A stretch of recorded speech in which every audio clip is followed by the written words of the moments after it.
first person to say the N-word hard R, it's $100. $100 if you do it. You gotta say hard R. Oh, yeah, I see.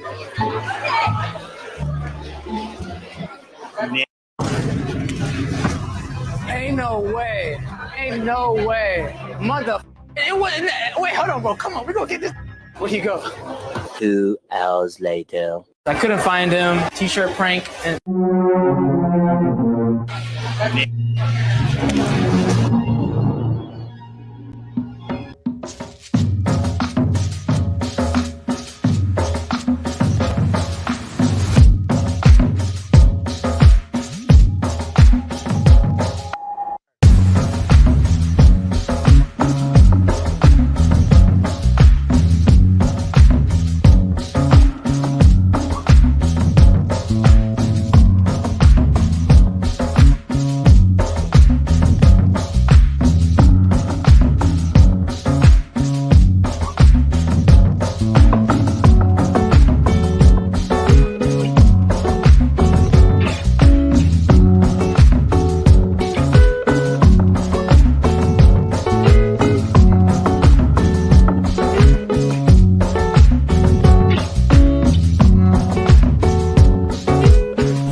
Woo-wee!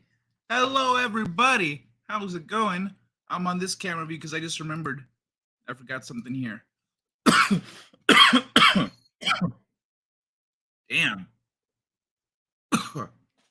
Oh, damn. What was that pre-show hit? Hitting me. Doing its job. That's the wrong button. That's the right button. Boom, baby. Yo, that clip in the beginning was fucking funny. That guy in the fucking imposter suit. Or I guess it's not an imposter suit. It's just a space suit. All right, hold on, y'all. Let me pull it up here.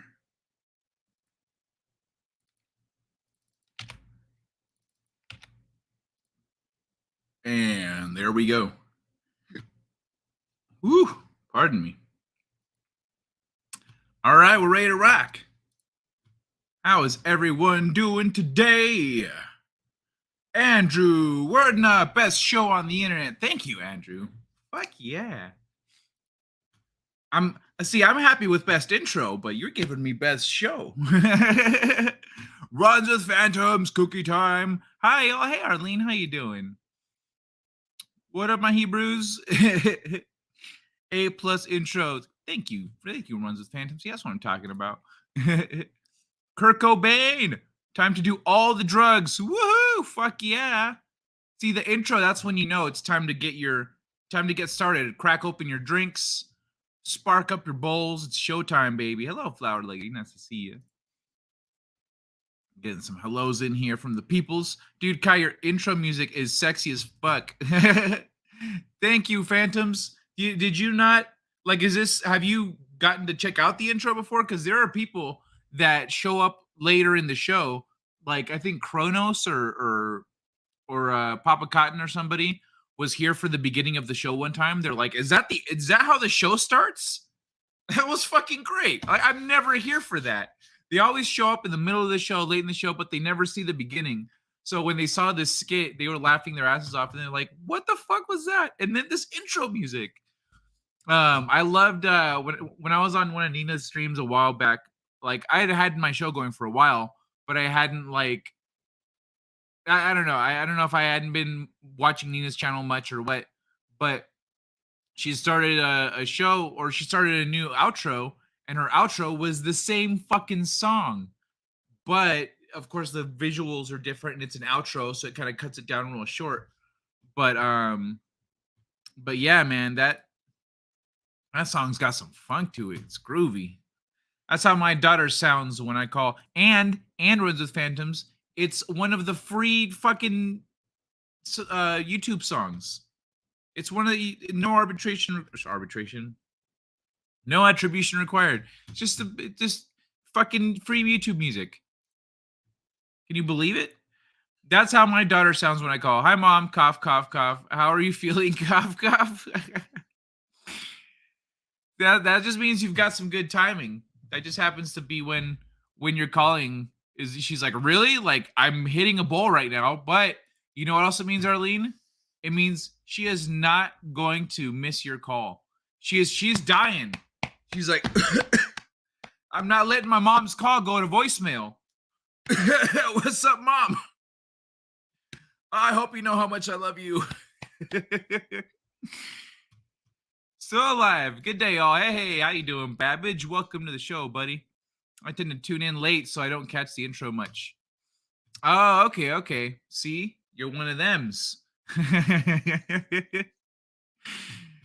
Yeah, man. And every show I have a different opening clip, and then it plays into the intro. That's a solid tune for being generic fair use music. I know, right? No, it's not even fair use. It's not fair use. It's explicitly free. It is explicitly available for free on, if you're a YouTube person, you can go in the back end and get the music. It's there for you to get and use in their videos without attributing the creators. You just use it. Can you believe it? So it's not quite fair use, but it's, I mean, just because of the greater legalities, they're a little more complicated. Okay, hold on. Where am I going to start here today? What am I doing? I feel like first I'm going to finish that bowl. Oh, yeah. I think I found a new clip for the channel, by the way. What do you think?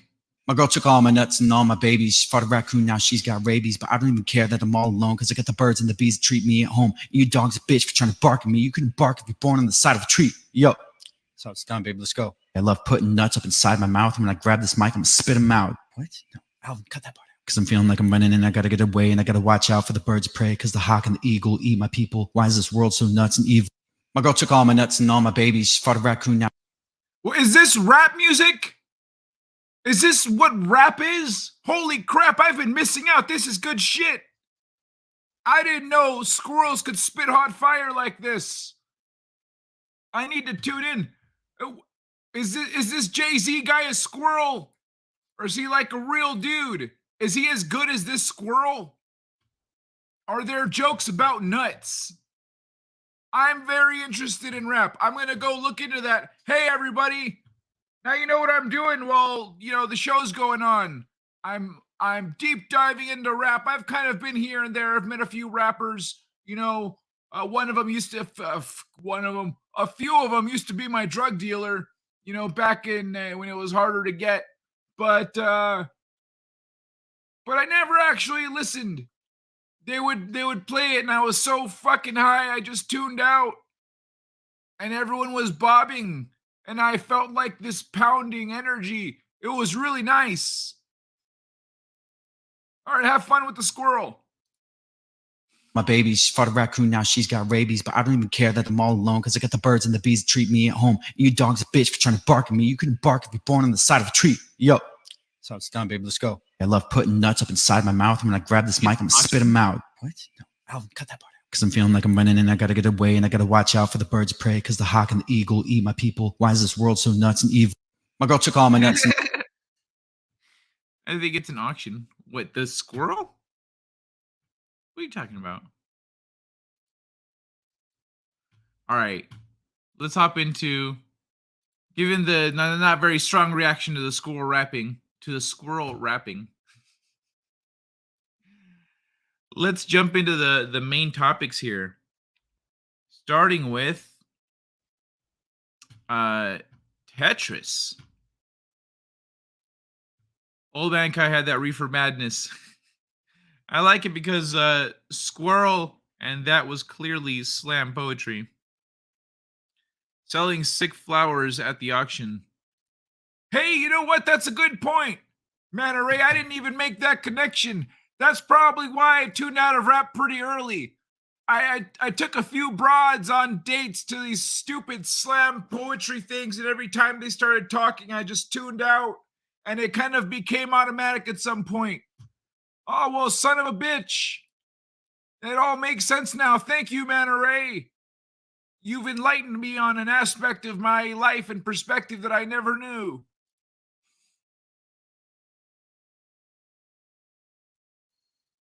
Selling sick flowers at the auction? What are we talking about here? I don't remember that. Anyway, let's bring up the thing. Author of Tetris book sues Apple and Tetris Company for allegedly ripping off his work to make the Tetris movie. You know, it'd be really funny if, like, comes out in court that they're like, nah, dude, we didn't read any of the books. We talked to the guy and we talked to the other guy. And, like, they actually did their due diligence, and that's the movie that came out. That'd be fucking funny. That would be funny as fuck. Is that T Swift? Yes, it is. Tay Tay? Yeah, it's Tay Tay right there, baby. Author of Tetris book. We're gonna get to Taylor Swift in a little bit, so rotate your way out of this one. All right, let's see. Author and journalist Dan Ackerman has filed suit against Apple, the Tetris Company, production companies, and various individuals involved in the Apple-funded movie Tetris, which I've talked about on the show as being amazing, and y'all should go watch it. Go watch the Tetris movie. It kicks ass. Apple TV, they've probably got a trial period or some shit. Author and journalist Dan Ackerman has filed suit against Apple, the Tetris Company, production companies, and various individuals involved. I already read that, sorry. Claiming that the film adapts his book, The Tetris Effect, the game that hypnotized the world without permission. Ackerman is seeking millions in damages from the makers of the film. Tetris, the film, details how Alexei Pahitnov created Tetris, the game, and the role of Hank Rogers in acquiring the rights for the game on Nintendo's behalf. Tetris was the pack-in title for the Nintendo Game Boy. The struggle over the rights was far from simple thanks to the Soviet authorities and various other figures who wanted in on the action.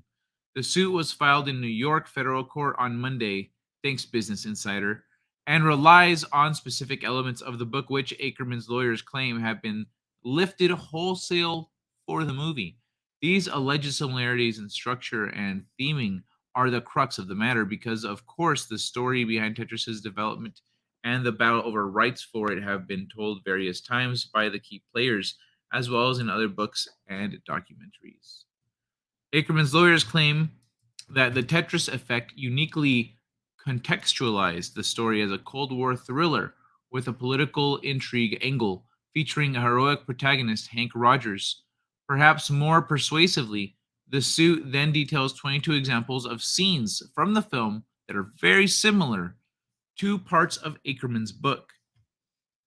Mr. Ackerman's literary masterpiece, unlike other articles and writings, dispelled of the emphasis on the actual gameplay and fans, and instead concentrated on the surrounding narrative, action sequences, and adversarial relationship between the players. Uh, I, a man of deep wisdom and madness, the two go hand in hand. They do indeed. If Taylor Swift had wider hips and an ass, I'd keep her in my basement like been doing since Pooh faked Christopher Robin. Oh, since Pooh fucked Christopher Robin. Gotcha. Yeah, you know what's funny is Taylor Swift. People are like, "Oh, she's hot, she's beautiful, etc." I look at her, I was like I understand she's not. I didn't like her baby face. Her and Christina Gomez had a baby face for a long time. They were in their 20s, baby face. I was like, look older, please. Now they're looking older, both of them. And now I'm like, oh yeah, they're gorgeous. I see it now. But Taylor Swift, I have actually got a good look at her butt, so I don't know what to tell you here. But she's definitely grown on me. I'm more attracted to non-physical traits, and so watching her story play out and the things that she's done and how she's kind of gone at things, I fucking love that shit. I admire the hell out of that. So she's not just some cute blonde, you know what I mean? She's handling her shit like a boss. So I'm about that. Tyler, the creator. That Russian game maker got no residuals. Haven't you seen the movie, Babbage? Babbage.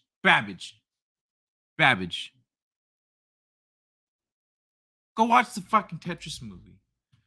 What? Who is getting into Taylor? She will write a song about you. I'm pretty sure I'm who she wrote that song Trouble about, but I don't know. A lot of people tell me that. They were saying that shit before the song was a thing. And to have Kesha using my face as a bar stool, could you imagine? Kasha, but Hedy Lamar! Kai is sweet, Kai is hot, he loves me not. Is that the rhyme for the... That can't be right. But still, thank you, Hedy. I actually, I don't know if anyone here has seen Somebody Say Hi and Give the Love. Thank you, Hedy. Have you seen, perchance, The Mick? The show The Mick. Fucking funny. I was like, yeah, it is Dee from It's Always Sunny, so I imagine she's going to be good, but like, I don't know what the show's about. And I never really invested too much time into looking into it. Never gave it a shot. I watched the first episode the other day. Funny as fuck. So I'm watching the first season, and partway through, they introduced this guy named Kai, who's a freaking hunk, and all the characters are just talking about how hot Kai is. Watching new neighbors move in across the road. 6 cars and 6+ people. They paying $800 a week. Must be drug makers watching for boxes of precursors to be unloaded. New neighbors moving across 6 cars and 6+ people. Damn. Maybe, I don't know. Honestly, hard times are tough right now for people. Maybe they just do what they gotta do to afford to live somewhere. Taylor would be writing about how I brought her to peaks she didn't know existed. The highest peaks where the ice crevasses hide. The body's better. My song would probably go a lot like Trouble. Like, you're fucking trouble. I have literally got that shit before. But I'm pretty sure it's because I'm a mischievous fuck. I like the jokes. Hey, Elroy shredding. Barbie was big. Lots of restaurants got 50. Lots of restaurants got 50. What does that mean? Yeah, Barbie. I am actually kind of curious about watching Barbie now. I've seen enough and I've heard enough that I can. And my girlfriend watched it with her kid, and so I'm like, okay, like she was telling me about some of the things in it that I was picking up on already. So I was like, okay, maybe I can't afford to go. I mean, if I could, I wouldn't go watch Barbie, but I can't afford to go watch a movie right now, so I'll probably watch it on the high seas and see what's up because I'm, you know, I can't. I didn't go watch The Machine. I can't be going to watch Barbie. I'm half Mick. 50% extra sales. You know what's funny is the Mick reminds me of being a babysitter. Hey, Kai, I love you, homie. No homo. Hey, Laszlo Panaflex. What's up, bro? All right. Miss Shivas is fun as fuck when she ain't dragging me across glass. All right, let's check this out. The rest of this article about Tetris. This was the identical approach defendants adopted for the Tetris film, without notable material distinction, but often resonating the exact same feel, tone, approach, and scenes as the book introduced several years prior. Then there's the fact that Ackerman sent a copy of the book in 2016 pre-publication to Hank Rogers' daughter Maya Rogers, who's CEO of the Tetris Company, whom the suit alleges went on to contribute to the development of the script in 2017, which Ackerman claims is based on his book. Ooh, now he's got a little something to stand on there. Finally, Ackerman says the Tetris Company blocked his efforts to sell TV film rights to his book by withholding the Tetris license and sending a strongly worded cease and desist letter to potential buyers and even his own agent. Oh, shit. All right. Well, maybe they can't quite sidestep this one. Such opinioning is common for documentaries and films, which often buy up the rights to factual books or magazine articles. One surprising example that shows you how long such stuff's been going on would be Saturday Night Fever, based on the based on the fictionalized article, Tribal Rights of the New Saturday Night.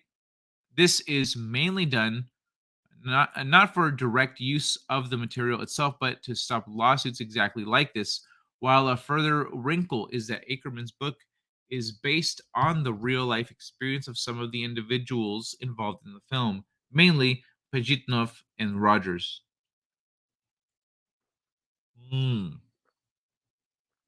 All right. Well, this has got some legs here now. Arlene, hearty greetings. Always to see you in chat. What up, Kai? Hey, Frankie knows. What up, boy? How you doing, man? Been a while. Ackerman's lawyers are seeking. We're currently reading about a lawsuit being brought upon Apple and the Tetris Company over lifting this guy's story about Tetris's story. Ackerman's lawyers are seeking a trial by jury and the following: actual and compensatory damages in an amount equal to 3% of the total production budget of the Tetris film. Punitive damages equal to 3% of the total production budget of the Tetris film. For an award of pre-judgment interest and post-judgment interest in the maximum amount permitted by the law. For such other and further relief as the court deems just and proper. We want 3% of this, 3% of that, the maximum payout for winning the case, and whatever the fuck else you think is cool. Just pile it on top of there. I've reached out to Apple and the Tetris Company for comment and will update with any response. So far, that's it. Game journalist, 15 years experience. Oh, so maybe he's not. Seems like he's not one of these shitholes over here. Beginning his career on Edge magazine before working for a wide range of outlets, including ARS Technica, Eurogamer, Games Radar Plus, GameSpot, The Guardian, IGN, The New Salesman, Polygon, and Vice. He was editor of Kotaku UK and the UK arm of Kotaku for 3 years. Did they really need to clarify that? For 3 years before joining PC Gamer, he is the author of Brief Story History of Video Games, Full History of Medium, which the Midwest Book Review described as a must-read for serious-minded game historians curious video game. Okay, cool. This guy knows his shit then. That's pretty awesome. Rich Stanton. So yeah, that's what's going on. Go watch the Tetris movie on Apple TV.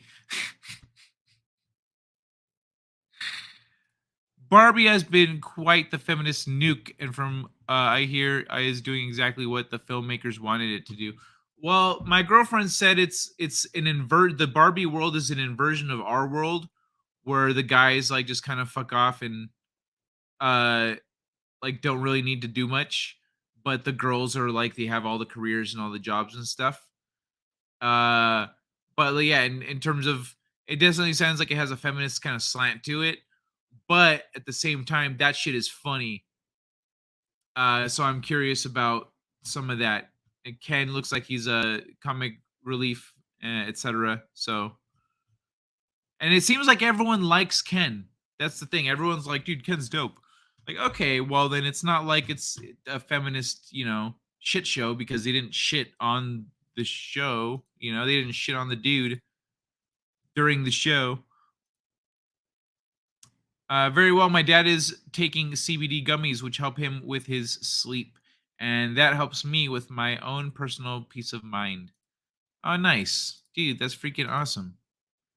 I hear it mocks feminism and masculinity.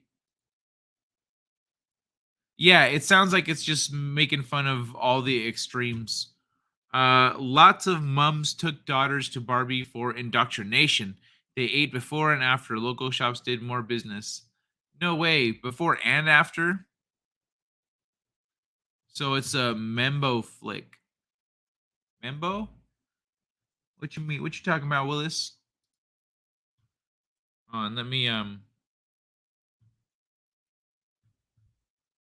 switch over here. First, let's stick along the vein of like fun. Not fun, sorry. Legal stuff. Like legal stuff in video games, and then I'll transition into because I have two Nintendo stories. I'm gonna start with this one. See what this one's all about. Nintendo files patents for Link's abilities in Tears of the Kingdom. I still need to finish the other one. Speaking of which, I've got my Switch all hooked up. The only thing I need to hook up is my audio. But I've got Tetris on there. I've got Tetris and Breath of the Wild. I'm still finishing that one. Once I'm done there, I can get this guy, Tears of the Kingdom. But yeah. Boom. Stoked on that shit. Nintendo is patenting Ultra Hand, Fuse, and even the loading screens from its blockbuster Legend of Zelda game? Look at the fucking diagrams, bro. Legend of Zelda Tears of the Kingdom is one of the best-selling games of the year, and Nintendo has been busy filing patents in Japan to protect the various systems that make the game such a joy. Abilities such as Fuse, Ultra Hand, which lets the player build things using items from the world, Riju's lightning attack, and even the game's loading screens are cited in various Japanese patents. It's first spotted by Automation. Nintendo has filed 31 Tears of the Kingdom related patents this year, most of them related to various game mechanics. Nintendo is a legally aggressive company, and some fans have called out news of the patents and as another black mark in its long history of corporate overreach. But the documents also provide adorable and surreal illustrations of how the mechanics work. We've all seen dozens of videos of Link creating a flying machine using zonal wing and a fan, but have you ever seen someone attempt to explain to a patent officer who may have no working knowledge of the video game?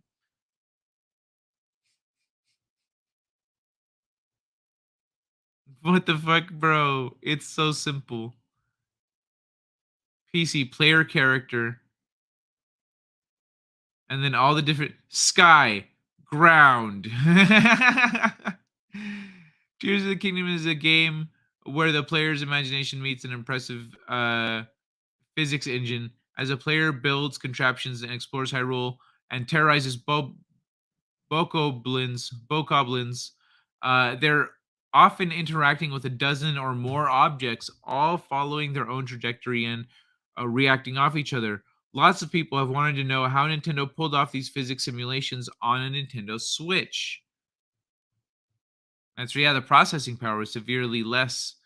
The patents give some answers according to a translation from Automation. A picture of Link riding a player-made vehicle describes the interaction between the player character and the player-made object. The movement of movable dynamics. Hold on, let's look at this diagram real quick because I'm about to move dynamics. The movement of movable dynamic objects placed in the virtual space is controlled by physics calculations, and the movement of the player's character is controlled by the user input, Automation said. Okay, so let's look at this. Dude, what? Okay, so it's explaining, calculating different physics or different movements here. Huh. Fans give some answers. Let me see the movement. When the player's character and a dynamic object come in contact with the downward direction relative to the character, in other words, when the character is on top of an object, the movement of the dynamic object is added to the movement of the player's character. Rather than keep the vehicle and character physics separate, they merge when the player makes contact. Link's physics become the vehicle's physics. Oh, that's interesting. As interesting as the patents are, they do feel odd. We typically think of patents as a system designed for protecting physical inventions, not bits of code and gameplay systems. But video game companies have long used the system to protect what they consider their most unique selling points. The Shadow of War franchise is a middling Ubisoft-style open-world game elevated by an incredible dynamic Nemesis system that generates personalized villains for the player to interact with. Warner Brothers Interactive patented the Nemesis system, and no one has been able to riff off it for almost a decade. Yeah, but you know what's stupid about that? If they patent it and then they're not using it, why the fuck does the patent? Why is it honored? Like, use the fucking patent. Use that in more games. Don't just go like, oh, we made a kick-ass system. Let's fucking patent it so that other people can't do the same thing. Well, then make more games that use the bitch, motherfuckers. For 20 years, Namco held a patent on auxiliary games that played during a loading screen. Oh, that's lame. No wonder loading screens weren't better. The early editions of Tekken and Ridge Racer on the first PlayStation took a long time to load. So long, in fact, that the loading screen let players run through a round or two of the Space Invaders clone Galaxian while they waited. Namco held the patent on the ability to play other games while you waited for the game to load for so long that new technologies have made the patent obsolete. Huh. That's so. I always wondered. I wondered for. I'd ask that question like, why can't I play like a simple little mini game here? Is taking so long? But new technologies have made the patent obsolete. SSD in modern computers and consoles have made loading instantaneous, but that doesn't mean that the fast loading screens of today aren't ripe for a patent. Among Nintendo's Tears of the Kingdom paperwork is one for loading screens. It's billed as a solution for a gaming processing method capable of enriching game presentation during a waiting period in which at least part of the game processing is interrupted. What? Is that the end?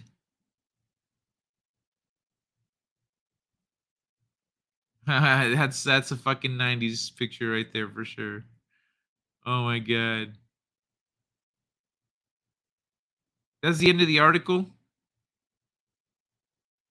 Well, son of a bitch. Anyway, I guess let's catch up with the chat and I'll bring up the next one. Ay, ay, ay.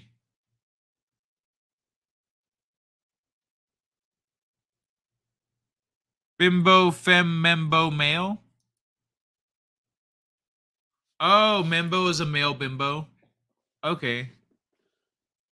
South Park has a philosophy of making fun of everything, open season roasting on all humanity, and I love it for that.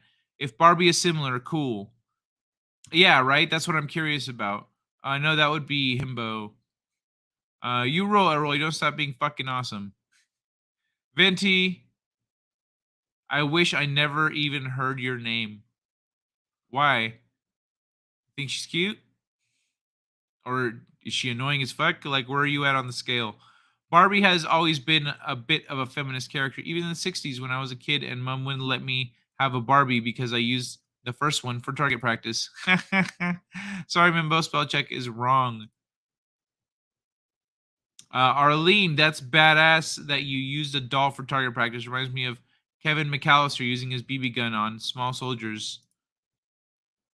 Mannery. Himbo, haven't heard that one. Mimbo on a sitcom? Oh, heard Mimbo on a sitcom. Oh, okay. Runs with Phantoms. After I shot her, my brother. There's usually like more than one kind of slang word when there's a new concept. If there's just one, not a new concept. If there's like a concept that kind of socially people recognize it needs a name, names start getting floated around until one of them catches on, and then that's the name. But like before that, it's kind of voting season. You know what I mean? So that means this is picking up steam. If it's to where people are like, no, it's this. I heard this one here. Well, I heard that one there. Okay, well, I kind of like that one more. Yeah.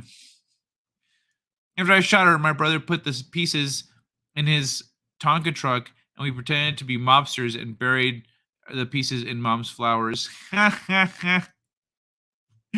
That's fucking awesome. Patents for games? Yeah, for game systems and mechanics. Or that patent would apply to driving a car. Hey, Sherry, how you doing?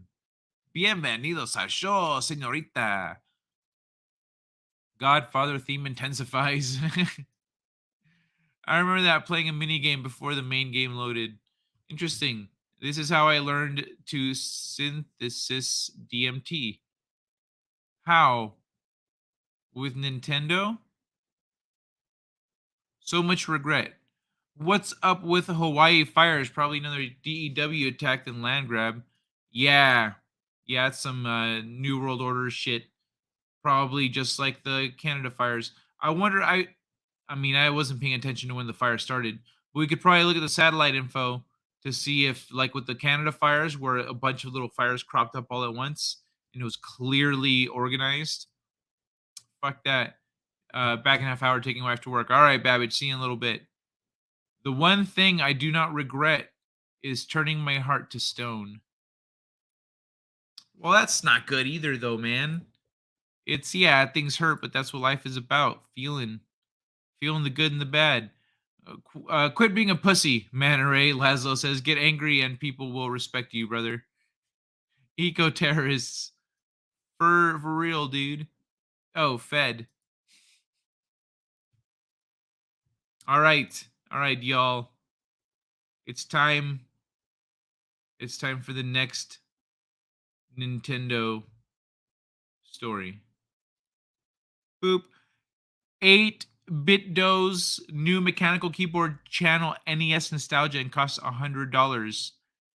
What? Look at this shit. That looks awesome. B and R? What?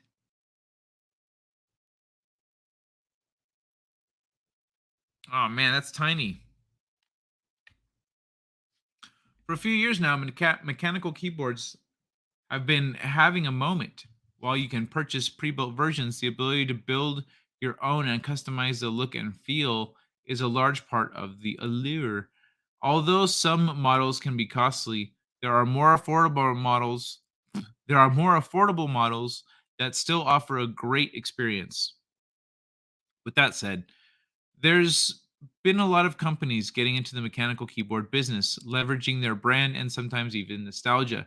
8-Bit-Do's new mechanical keyboards managed to make use of both of these elements, providing designs that are molded after Nintendo's NES and Famicom game consoles. Dude, what is this? The mouse? Just A and B? Dude, that is badass.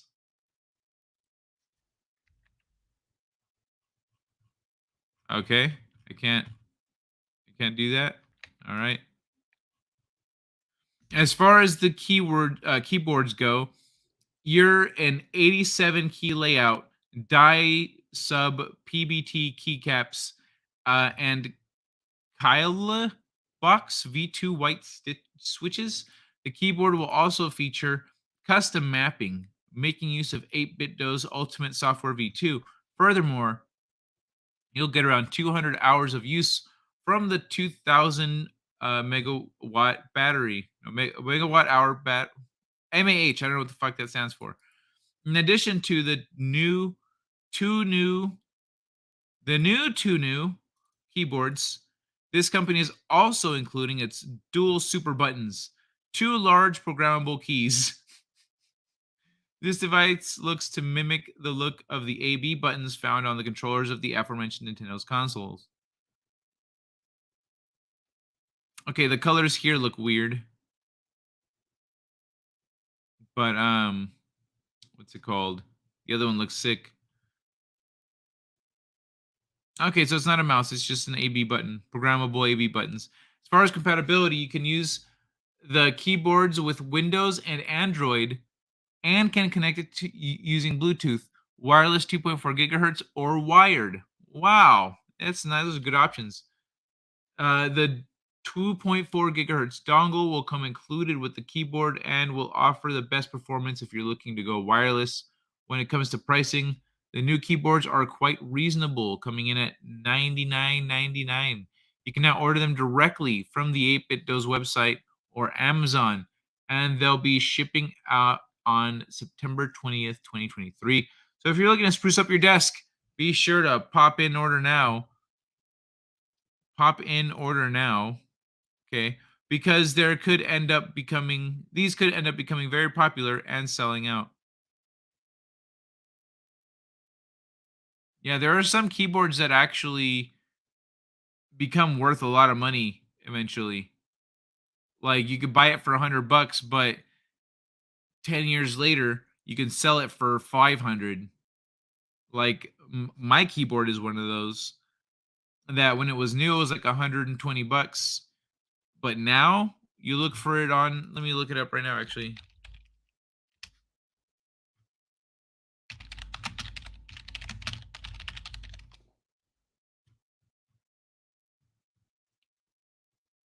Oh wow, that one looks like shit. This one's going for 150, 175. Okay, the last time I looked, they were. Ooh, this one's going for 1,000. That one's in the box and everything. Yeah, there we go. $400, $500, 450, 318. Yeah, there's different people got different price points here, but it kind of depends on how, like this one's 130, but it kind of looks like shit. The really nice ones, the nice looking ones are expensive.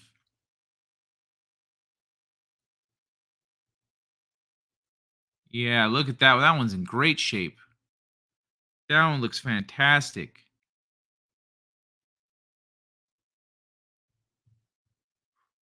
That's why that one's fucking $400. But it's a great keyboard and people should get it if they're looking for an ergonomic gaming keyboard. Anyway, sick ass new Nintendo keyboard if anyone's interested in that kind of thing. We're all nerds here, so I thought maybe bring it up. FRD means for real, dude. Oh, wow, you learn something new every day. What did you mean by it? That's what I derived from the letters, because people say FR. That means for real, for real. Without money or influence, anger is more of a detriment. Sorry, than a help. Anyways, angry was 10 years ago now. There is only purpose.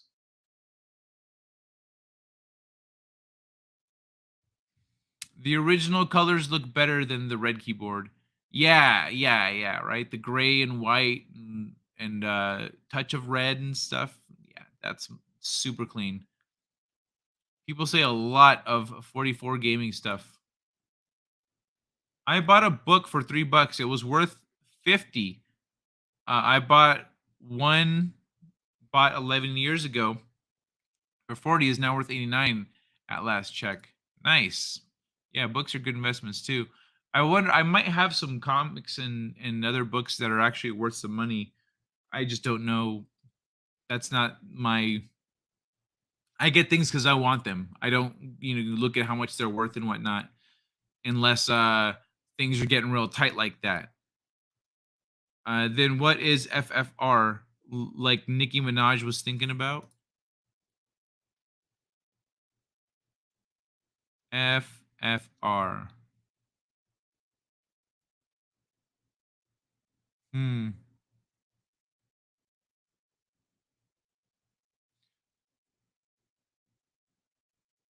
Damn. I don't have a good clip for that. I don't know what I could even. Is this FFR? I have heard about this hanger thing, that it makes your head move. I don't believe it. I believe. Let's Okay. see. What? Oh. Oh wait, for FFR for framing dragon. This is Flaming Dragon! Okay, Flaming Dragon. Fuckface.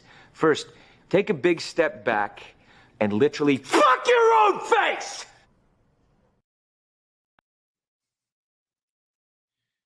Mannery, a good argument. I just only give advice based on my own personal situation and how my personal friends critique me. Your situation is different, but I will always help you, friend. FFR is front, rear, where Nicki Minaj likes her cacks. Her cacks? Like khakis? What the fuck? When does Nicki Minaj dress like a square? All right, hold on. Speaking of pop stars and shit, Taylor Swift. That's right, yo. We got to the T Swift right here. We got to it. It's all gonna make sense now. It's all gonna make sense. Hey, Courtney, how you doing? I actually have a friend that went to the Taylor Swift concert recently. Her and a friend of hers, they're all in their dresses, all fucking stoked. Runs with Phantoms. Hey, oddballs. Her name is Courtney. All right, y'all. Let's get into this shit. A Taylor Swift-inspired side hustle is making people tens of thousands, paid more than my full-time job. Fans are cashing in on a trend the star sings about on her Midnight's album. What the fuck? Etsy sellers are making thousands by listing Taylor Swift-themed friendship bracelets online. The Eras Tour is estimated to contribute $5 billion to the economy worldwide. So make the friendship bracelets, take the moment, and taste it. Go Taylor Swift's lyrics in her 2022 track. You're on your own, kid. And Swifties are doing just that. Fans are capitalizing on the Eras Tour hype by making and selling Swift-themed friendship bracelets on Etsy, with some of the highest earners raking in thousands of dollars. Jamie Tompkins, 46-year-old mother and events manager based in Oklahoma City, told the outlet she sold more than 5,000 of the colorful beaded bracelets on Etsy. This summer, she saw over 16,000 in sales. There were weeks that making bracelets paid more than my full-time job. That's ridiculous. What? Now Tompkins is saving up to take her shop, Pigtails and Pixie Dust, from side hustle to full-time gig, and she's not alone. A group of 4 friends living in Connecticut, Massachusetts, behind the Etsy store, Kimba Sienna Co. sold the leftover bracelets they'd made for Swift's Boston leg and never stopped earning about $10,000 since May.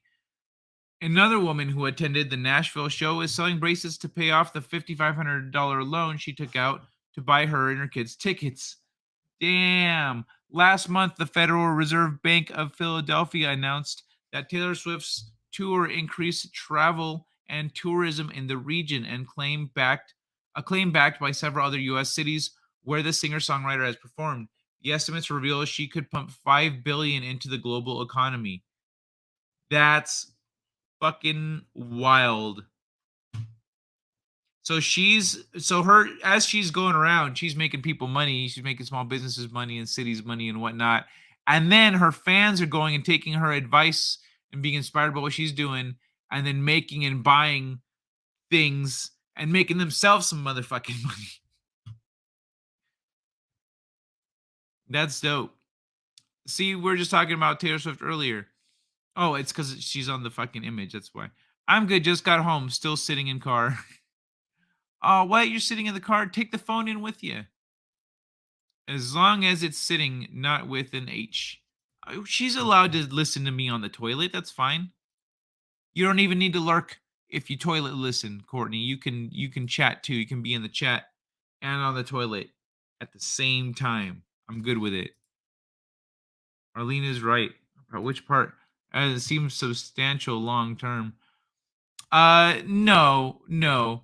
But if they're like, well, I make, let's say they make 5,000 a month, and then they start consistently making 6,000, 7,000 a month, then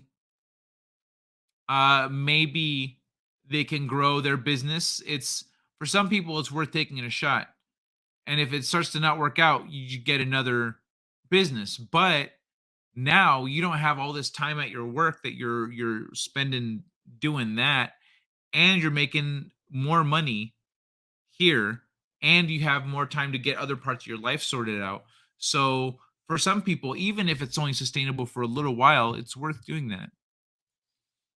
Because I have a lot to bring inside. Oh, I'm sorry I'm not there to help, Courtney. Wait. It's August. What? It's August, Courtney. Yo, wait up. You got your own place, right? You got a new place? Hell yeah. Congratulations. Hold on, wait. I think I have something celebratory I can play.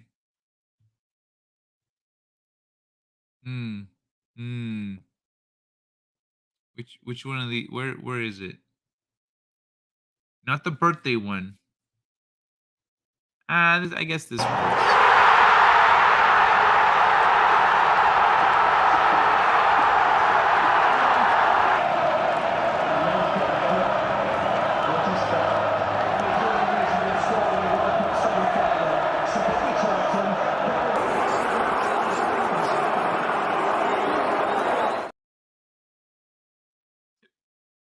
Excuse me.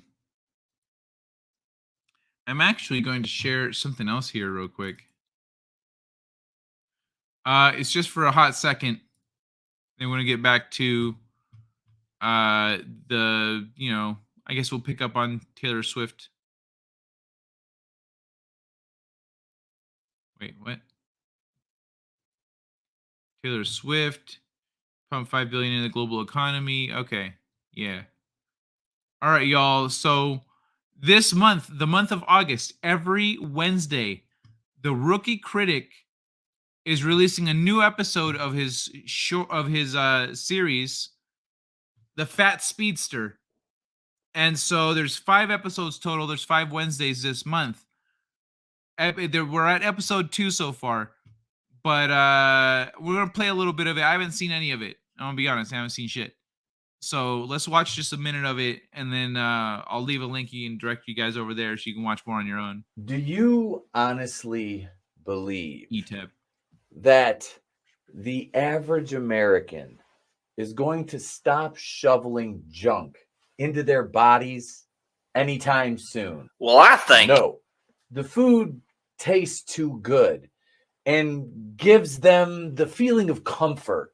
And to others, it's the only satisfaction that they can get their hands on in abundance. We live in a gluttonous society, and yet at the same time, people still feel like they can be the hero. I'm aware. You had your hands on the most useful device that can simulate that feeling, and yet you haven't been able to find it anymore. Well, I found plenty of them little suckers, but whenever I get to them, they're already empty. What am I supposed to do about that? I can't see the future. According to our records, there should be. So I'm gonna give it a quick pause here. Brown and mild. What up? Que pasa, beautiful people of this beautiful community? Was good, brown and wild. Brown and wild. Was good, brown and mild. Dude, it's been a minute. Man Ray says enjoying a stream while taking a fat dump is one of the greatest joys. One of life's greatest joys.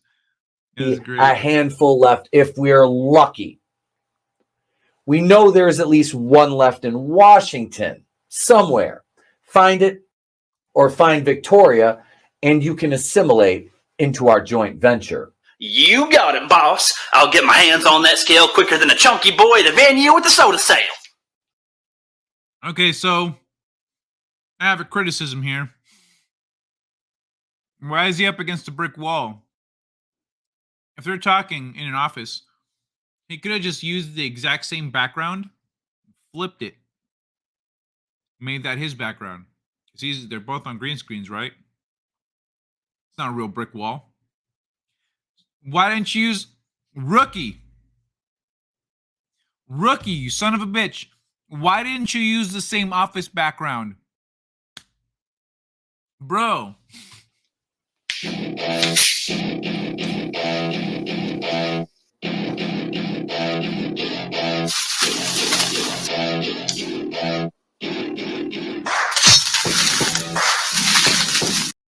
Okay. I'm not gonna watch this music thing. And some other people, there's some milestones in there. A rookie drinking beers. He starts exercising and shit. Anyway, go check out the Rookie Critics series.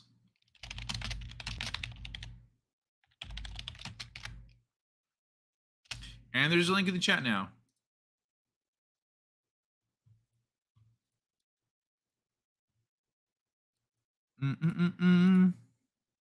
I am brown and wild. Some are my poops, fella. Fat Speedster, there you go. So are my poops. My favorite place to take a dump is at work on the clock. It is the best place, like really, legit. Getting paid to poop. Getting paid to poop. Boop-a-doop, boop-a-doo-doo-doo-doo-boop, boop, boop-a-doop, boop-a-doop, boop. All right. Next story. NASA discovers giant question mark where universe failed to render correctly. Use the remote controlled batarang. Okay, so after this. Oh, wait. This is actually the article that I should be following up the Taylor Swift article with. Taylor Swift. And then the Fat Speedster. And then shortest workout ever. 3 seconds of exercise 3 times a week grows muscle. 3 seconds of exercise. Okay. Let's see what you got, motherfucker. Let's see what you got. Hey, Vinny Art is here. What's happening, Vinny? Hey, Kyle, just heading to bed. Hope all is well. Thank you, man. You sleep tight. Have a good night. Thanks for dropping by. Now, I hope you get to hang out next time. I'm here Mondays and Thursdays, bro. Come chill. We have fun. My favorite place to take a dump is at work. Oh, yeah, I already read that one. Bicep curls aren't the only way to strengthen your arm muscles. Recent study demonstrates an effective alternative technique that achieves results after just 3 seconds of working out 3 times a week. That's just 36 seconds of weight work over the course of a month, according to a team from Edith Cowan University in Australia in collaboration with institutions in Japan. The study is small, but it supports previous findings that suggest eccentric muscle lengthening exercises can strengthen bands of fibrous tissue more efficiently than concentric muscle shortening actions. Past research has found a small amount of resistance training that focuses on lengthening muscles is a far more effective technique. In other words, lifting a heavy dumbbell from waist to chest may not be as useful for muscle conditioning as the reverse movement. Sure, it burns more calories, but the alternative stiffens the muscle more and also induces changes in the brain associated with greater muscle responsiveness. In the current experiment, 26 young healthy adults were split into two groups. One group performed 3-second workouts of bicep extensions twice a week. The other group performed the same exercises 3 times a week. After 4 weeks, researchers compared the forces delivered by their elbow flexors and the muscle thickness of their bicep brachii and brachialis. These results were then compared to previous study by some of the same authors, which had participants do similar exercises 5 days a week. In this past study, 3-second workouts that lengthen bicep muscles produced the best results compared to those that shortened them. After a minute of accumulative exercise spread across 4 weeks, participants in the eccentric training group improved their muscle strength by 11.5%. We haven't investigated other muscles yet, but if we find the 3-second rule also applies to other muscles, then you might be able to do a whole body exercise in less than 30 seconds, said exercise and sports scientist Ken Kazunori Nosaka in 2022. To be clear, these short workouts probably don't improve cardiovascular fitness, just muscle strength. Oh no. Nevertheless, the current study suggests that these 3-second bouts of eccentric bicep contractions can achieve impressive physical results with as few as 3 workouts a week. After 4 weeks, participants who worked out 3 times a week saw on average a 2.5% increase in concentric strength and a 3.9% increase in eccentric strength. Those who worked out twice a week showed no significant improvements. Our previous work has shown regular, shorter exercises is more beneficial than 1 or 2 big training sessions in a week. Now we have a clearer idea. Okay, that's so our previous work has shown regular, shorter exercise. So work out for less time, but do it all the time.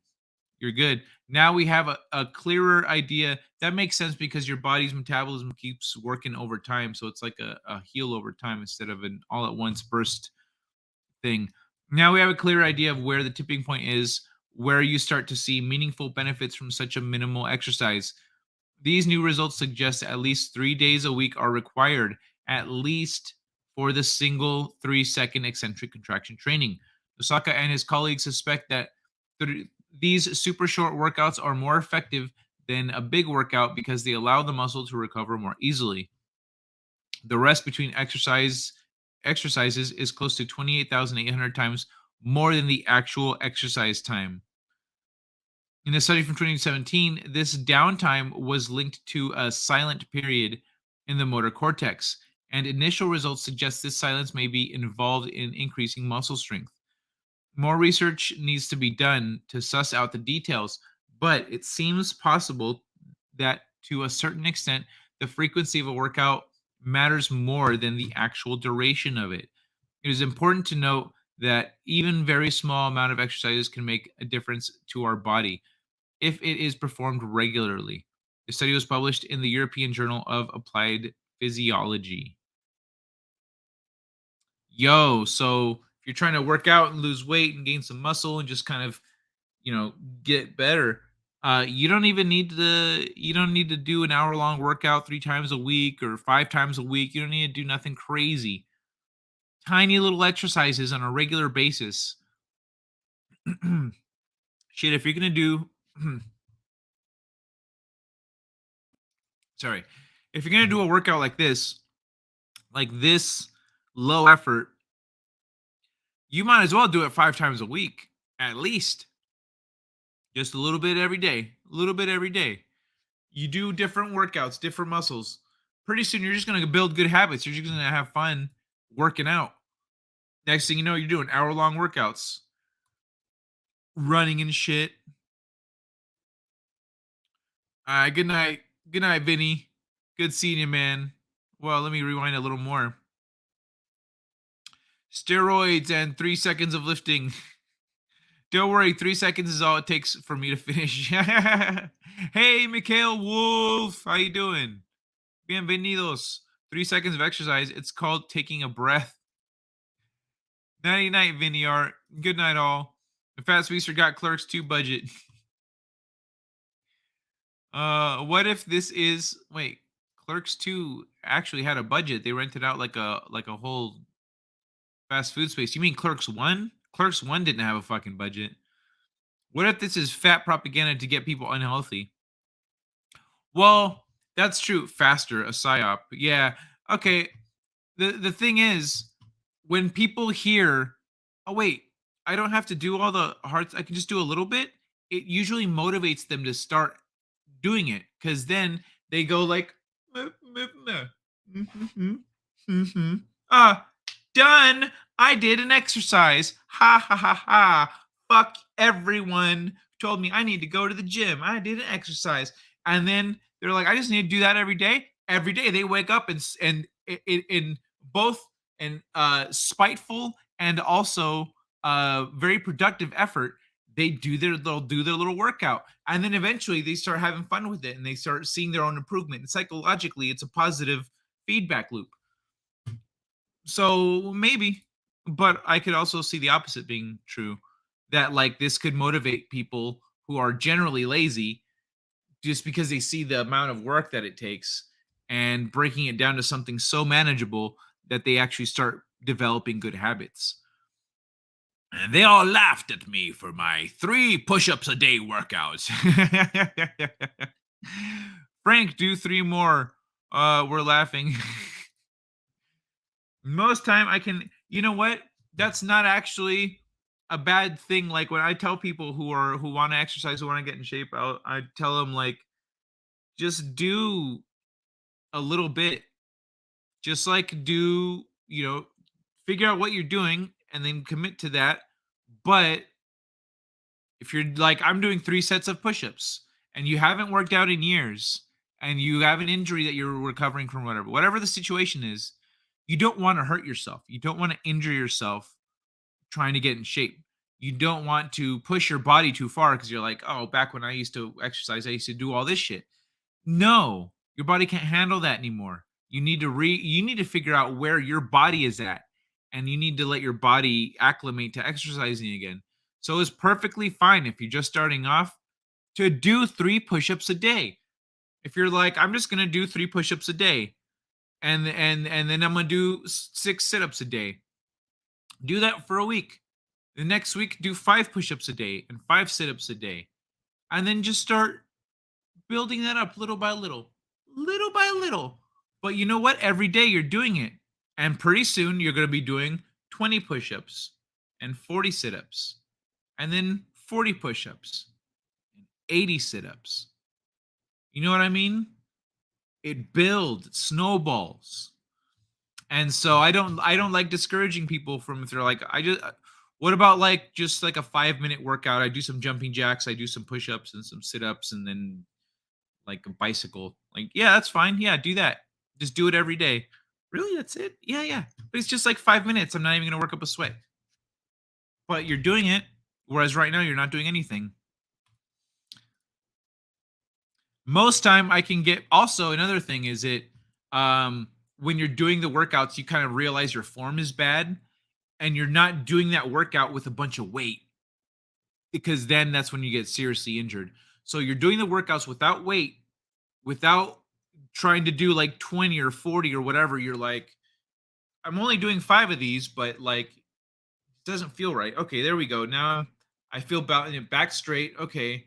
And then you're focused on your form. You're not going like, oh, I have to do all this stuff. You focus on your form. You get your form right. It's important. Most time I can get my workout done in 30 to 45 minutes. Back in the 90s, a writer for Muscle and Fitness did an article, Reverse Curls Building Muscle Far Better Than the Traditional Curls. The backlash was fast and strong. He disappeared from the magazine. Ah, that sucks. That poor guy. Reverse curls? So what, like a curl is, so what's a reverse curl? Like I just doing this? that a reverse curl?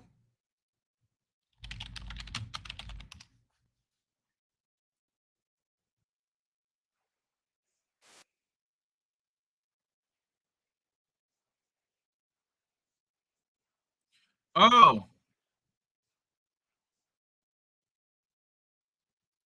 Okay. So it's instead of doing this, you do this. It's the fists are down. You're doing this with the weight. Crazy. Crazy. Thank you, Arlene. It's a catalyst to their workout process. Slow and controlled. My friend wouldn't start exercising. She said it seemed overwhelming, but he talked her into 5 minutes every other day. Now she enjoys 30 minutes daily. Boom.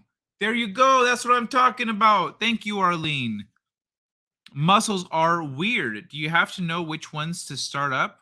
I only do bench press after I do curls because when I don't, I can't lift as much on the bench press. The curls pumps blood into your muscles. Yeah, I feel like that's something that you kind of learn as you go, especially as you do different kinds of workouts like that. You start realizing like, oh, if I do like a shoulder workout, my, or a full body workout, my this other exercise is affected. Like my push-ups feel more stable if I do it this other thing first, because that other thing that you're doing when you have your form right, your joints and everything is in alignment, and you're getting, you're making your body more firm. And so any cracks in your bones, any of that stuff that gets all worked out before you do an exercise makes that exercise easier. So yeah, and not just easier, but makes you more effective at it. So I agree. I agree. There's definitely something about that. I think it has to do more with your body's structural stability than the actual muscles themselves. Okay, now the NASA story. No, wait. Now this one. See, I went from the Taylor Swift to the workouts, shortest workout ever. Now we're doing the NASA story is last. I lost 140 pounds eating a lazy girl lunch that's only 3 ingredients. Well, salt and pepper should be 2 of those ingredients, so let's find out what the third one is. I raised on his belly in order to trigger a wave-like muscle contraction. What's this about a turtle?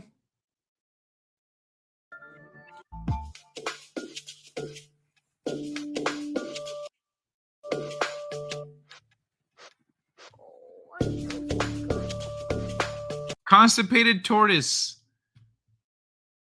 The tortoise was constipated, so they attached vibrators to its belly. That's fucking funny. Anyways, the quick and easy lazy girl lunch could be a big and delicious help to anyone who's determined to lose weight. Felicia Keithley, a 27-year-old fitness influencer and mom of 3 from California, said she dropped 140 pounds thanks to a high-protein lunch that can be whipped up in just 10 minutes. She posted a video of her lunch recipe that has over 6,000 likes. Lazy girl lunch that helped me lose and maintain 140 pounds. Quick, easy, high protein, and delish. It looks weird, but just trust, she wrote in the caption of her video before sharing the recipe.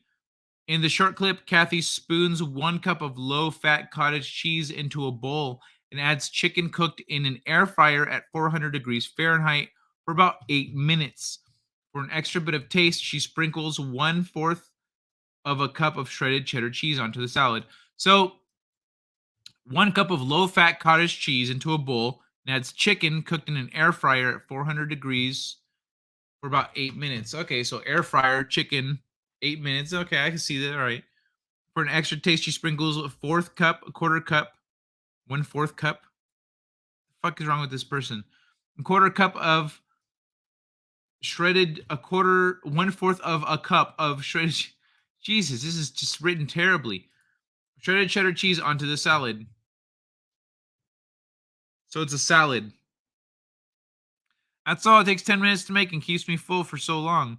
It does sound good. Several of her 474,000 followers say they've been loving the Lazy Girl lunch and chimed in with some creative versions of their own.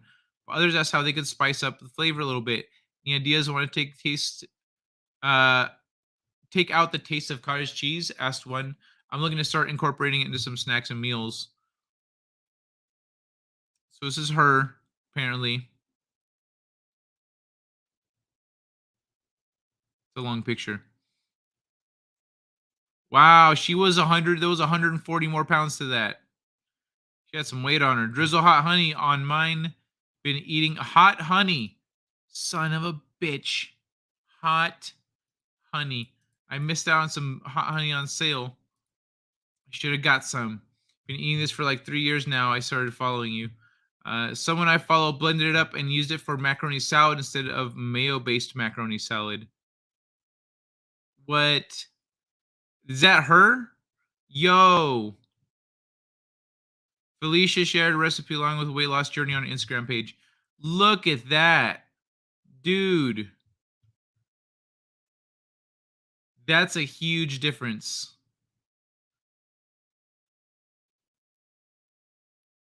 Damn.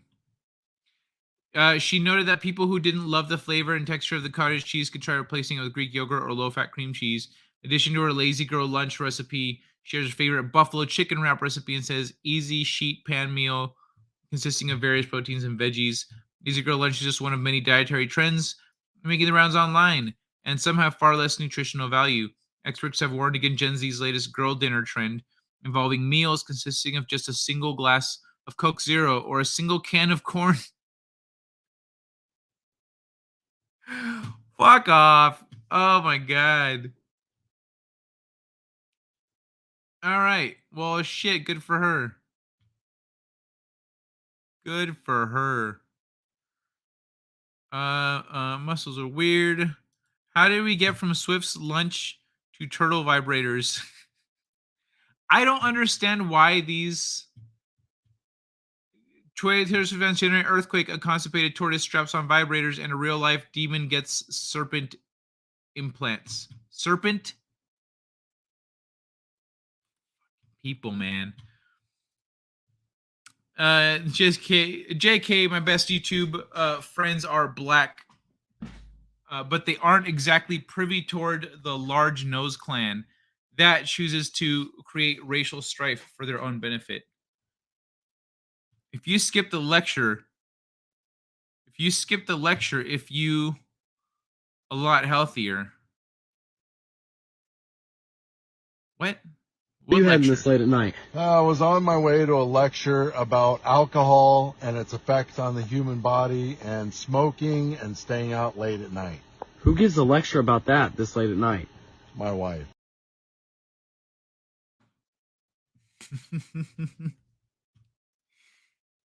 Lettuce is the devil's lettuce. Oh, fucking lettuce.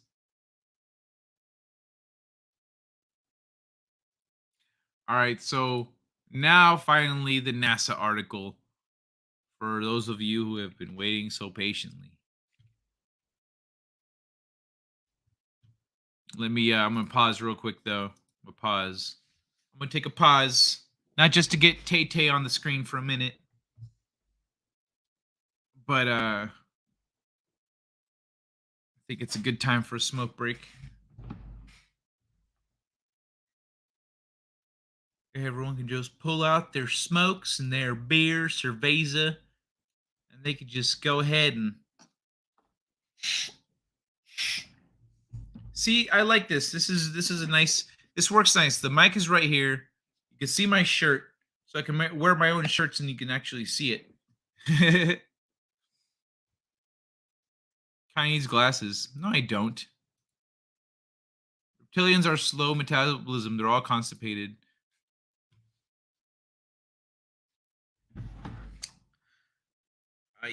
No wonder what's his name? Bill Gates has his belly is so swole.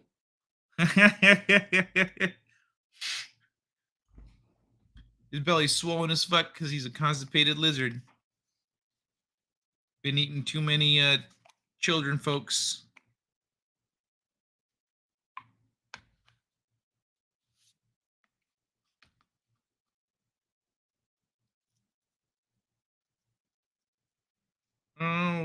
we?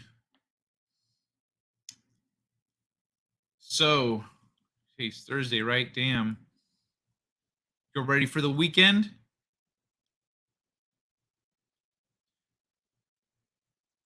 I kind of have some plans. My main plans are for next weekend.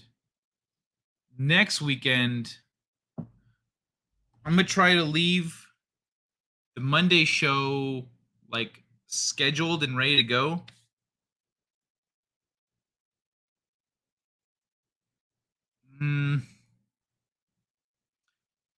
I don't know. Okay, so next weekend, I'm driving out to California. It's next weekend, right? Let me check my calendar here. Yeah, next weekend I'm driving out to California. And so I'm leaving on Friday. I'm coming back on Monday. But I might have to go straight from driving back to doing the show immediately. I don't know. I guess I'll see. But I'm just wondering if I should just cancel this show or just hope I'll be home in time, you know, because like, what if I get home kind of late? Like Monday is going to be kind of full, I think.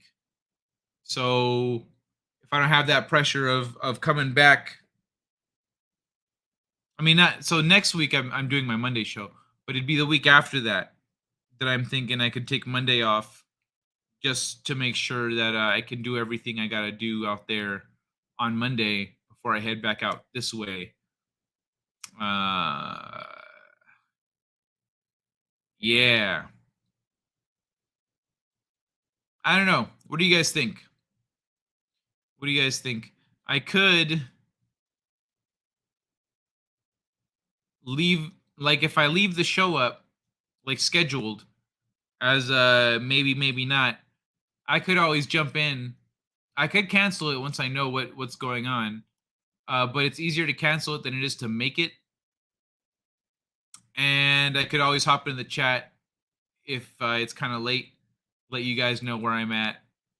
Tell, hey, everybody, I'm not going to make it. I'm still out here. There's traffic, whatever. I don't know. You know what I'm saying?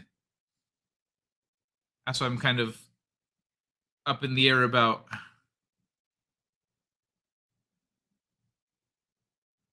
How do we get from Swift's lunch to turtle vibrators?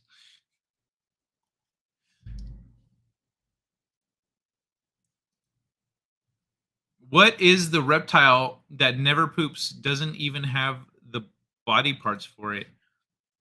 What? Is that a thing? It's the Gila monster. Had to Google it. What are you talking about? It doesn't poop. What does it do? What does it do instead of pooping?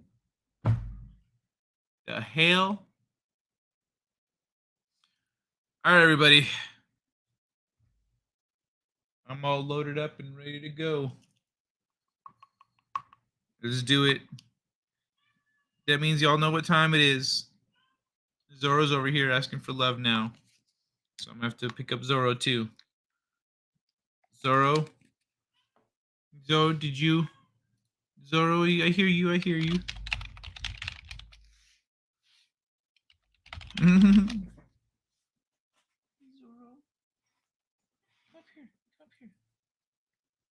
All right, everybody. Check the chat if you don't know what time it is, because it's time for a smoke, bathroom, drink break, whatever. Do your business. Let's do this.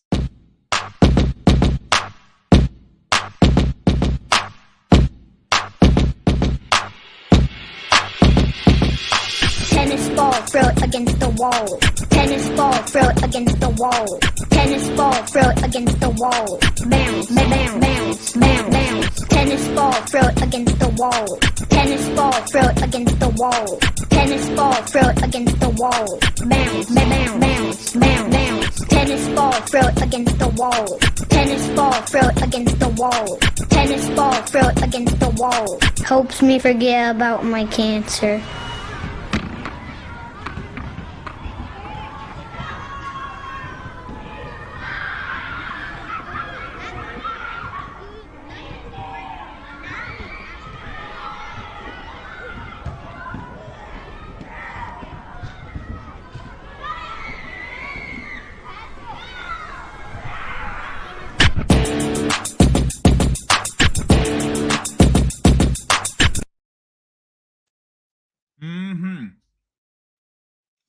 can't wait to have my memberships back.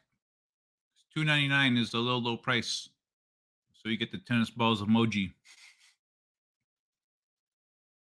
Guys, cats know when it is smoke time. Cats like it too. Yeah, but mine are kittens. They're too young for that stuff. So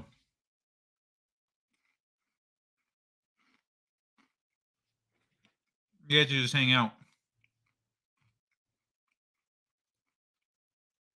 I actually didn't smoke. I petted my kitty, got more water, got a piece of chocolate honeycomb.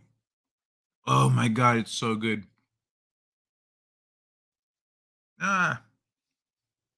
Thanks for streaming, Kai. You rule, dude. Thank you, Laszlo. Are you going? All right. Oh, fuck, that was so good. All right, since I didn't get to smoke, I'm going to play another clip. Let's do this one. I love this one. Okay, hold on 1 second. Ready? See me college era. Fuck! No!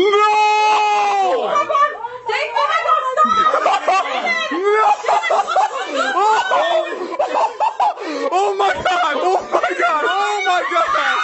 Oh my god! Oh my god! Pardon, if you're here, take a picture with me. I feel him. I literally have my hand. David, do you hear me? I have my hand on him. David, do you hear me? Holy god! Pardon, take a picture. Take a picture. Go, girl. I'm smiling. Sorry. Got it. You got it. Let me see. Oh my god! Oh my god! Oh my god! Oh my god! Oh my god! The papers are moving! Oh my god! Oh my god! Pardon, if you're here, grab this from my hand! Oh! Oh my god! My god! My god!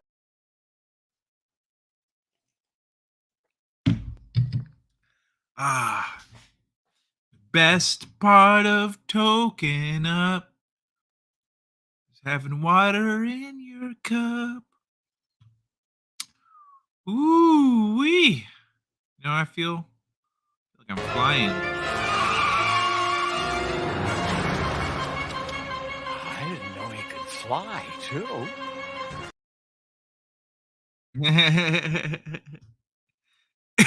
Poor kid. Did you know my member is paused?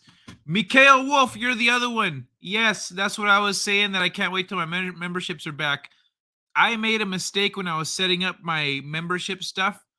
And so because of that, it got paused and I had to change something. But it takes 30 days for that to reset.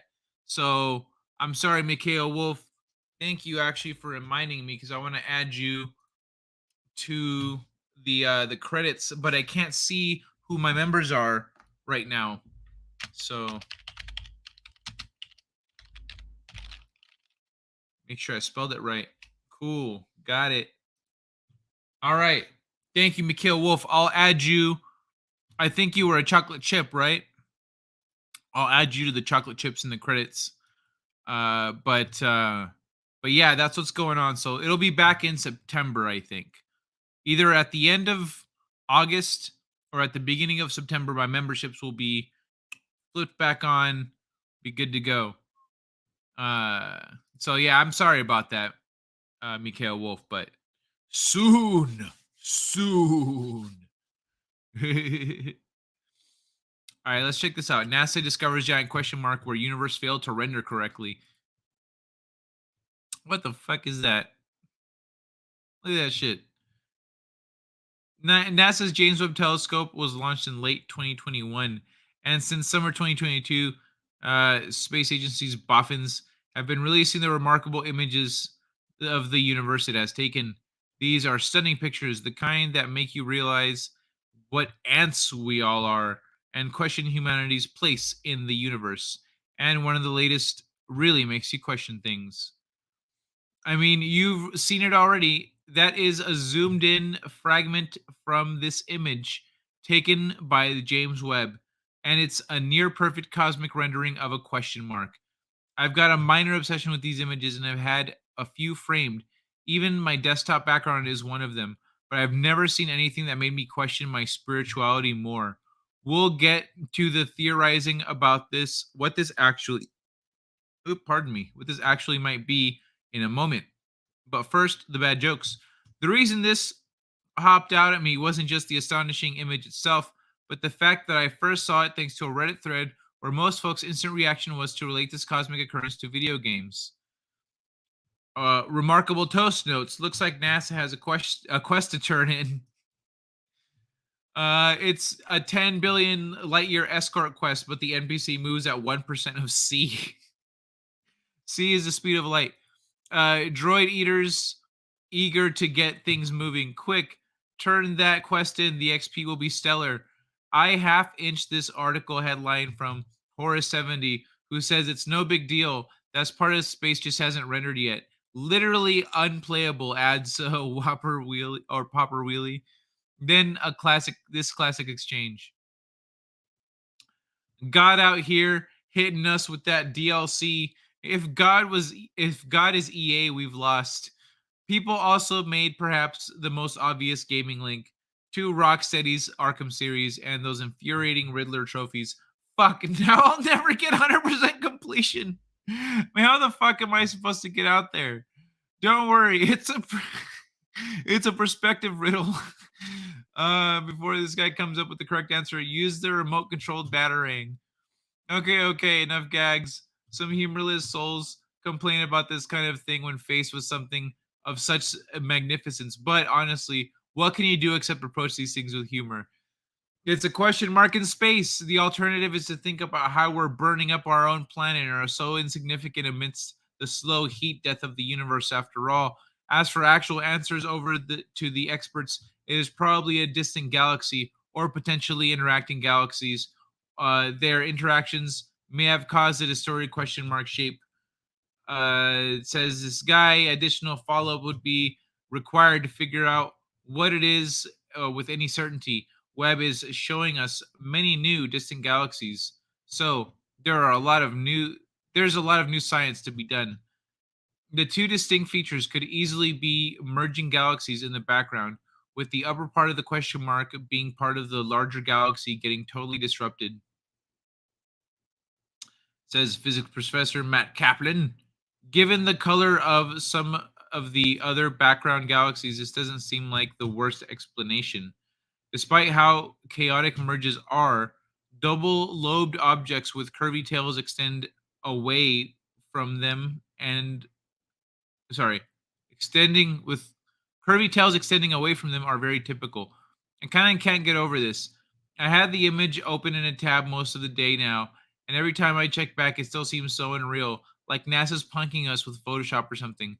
I'm worried this thing is going to make me believe in God, because really, it is just an extraordinary thing, though the reaction I keep going back to again and again was articulated by Aggressive Candy 5297, 404, galaxy.png not found. Rich Stanton, the same fucking guy from earlier. This is another one of his articles. This motherfucking Rich Stanton. This fucking guy. Two great articles, dude. What? I like that guy. Rich. Rich Stanton.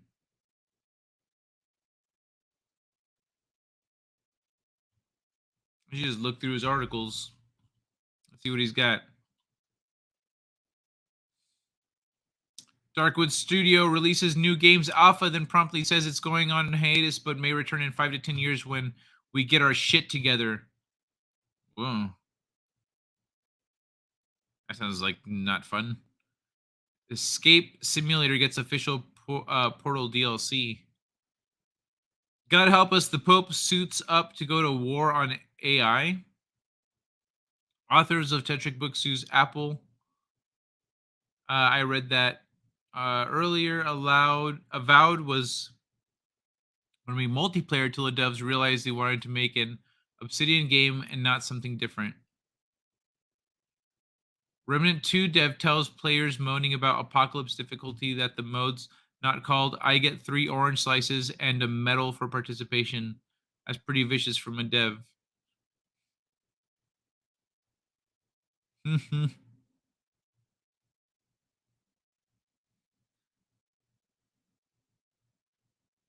NASA discovers giant question mark. Okay, Hitman's first elusive target in 2 years lets you drop the beat on an IRL DJ. Mr. Burger bites back with 100 million lawsuit against Mr. Beast. Oh yeah, that's right. I forgot about that. I wanted to talk about the Mr. Beast thing.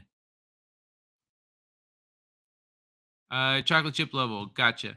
Gotta go. All right. Wow. Good night, Arlene. Thanks for hanging out tonight. Hey, V Dubs, my boy. What's happening, Vigilante Williamson? Good to see you, man. Yeah, see, this is what's up. Like, hey, are you gonna stream after this? Like, when I wrap up, are you planning on streaming, or would you have done that earlier? Because Vigilante Williamson, y'all like watching me over here talk about shit.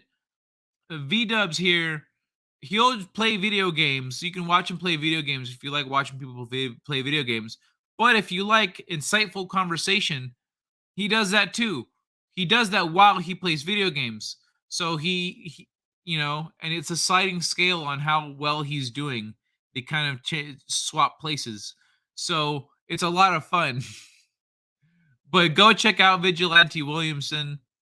Someone link it. Yeah, you got a hammer or you got a wrench. You could do your thing. Link your channel up. No stream tonight. All right, but link your channel. Y'all go check out Vigilante Williamson. He is great social commentary while playing video games. Yeah, go check him out. Highly recommend. Looks to me like a galaxy being consumed by its host supermassive black hole. Oops.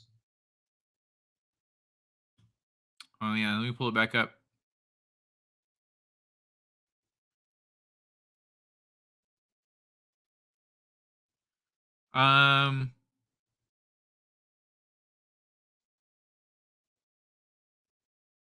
Could be. It could be 2 galaxies that collided, right? And then like the piece of it kind of broke off a little bit, but it's gonna swirl back in and whatever. Because it looks like it's in the middle of. It looks like part of it's going this way and part of it's going that way. So I could see a little piece of it breaking off, but it aligns with us perfectly to be a question mark. Of course, the Pope could go after AI. Humans are playing God with it. What happened to Mr. Beast? Oh, it's a whole thing with the lawsuit and stuff. He's suing Mr. Beast Burger, the company, and Mr. Beast Burger is countersuing him for 100 million. So I'm gonna try to remember to do that. I'll put it in the same notepad document as Mikhail Wolf. Mr. Beast Burger story Monday. We can talk about that Monday, maybe. I don't know if it's insightful. Thank you. I'll link myself. There you go. There's Vigilante Williamson. Thanks for the plug. For sure. For sure. This is a good crowd. I think people here would enjoy your conversation and talking with you and stuff. Yeah. Yeah. All right, there we go. I got the note taken.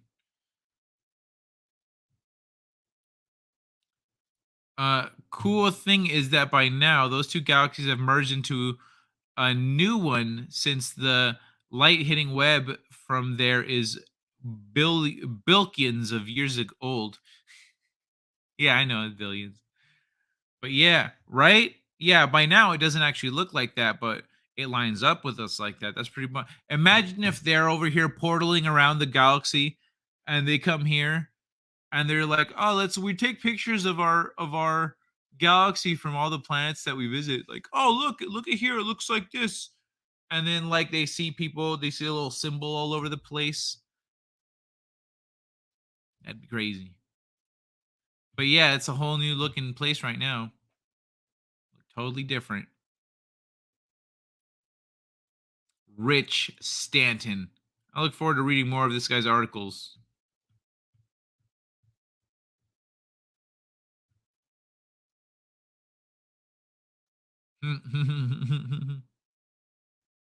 All right. I'm sure we'll come across more of his stories later.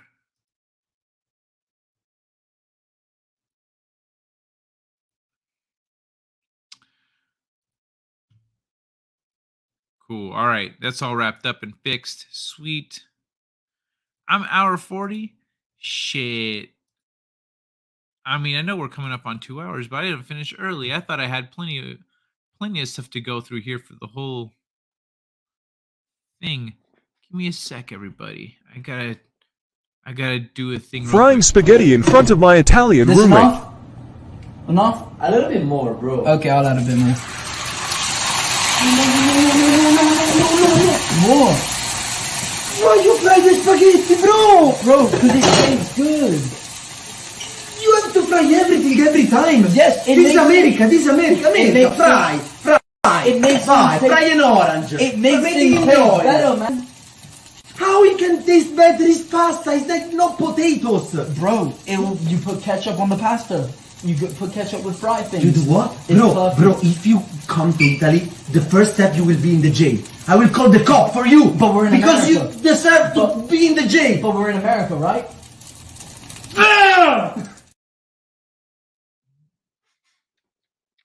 Zoro. How you doing? Okay, you want to sit on the floor and get pets. Got it. That one's not moodier, but like, you know, like that. She wants to get pets when she's on the floor. If I pull her up onto my lap, she's like, no. She leaves. If I wake up, like sometimes I'll like, you know, when I'm sleeping, she'll be curled up to me. But when I lay down, curl up to her, she's like, I was comfortable. Like, walks off like, what the fuck? I don't know. It's a moody pussy.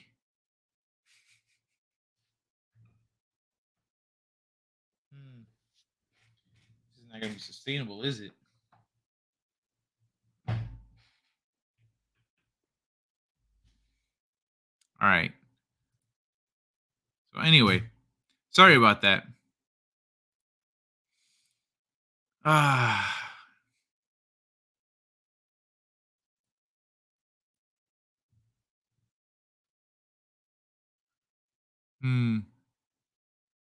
there's been a bunch of shit. Oh yeah, this is fucking funny. Check this shit out. Pull up the Medusa head.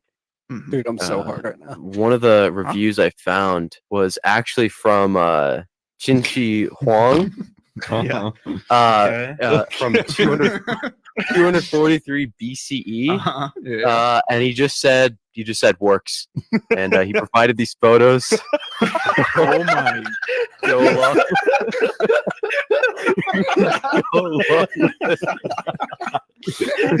Pull up the Medusa head. Dude, I'm so That's hard. fucking funny. One of the reviews I found was actually from Qinshi Huang. Yeah. From 243 BCE. And he just said works. And he provided these photos. Dude, that shit is stupid.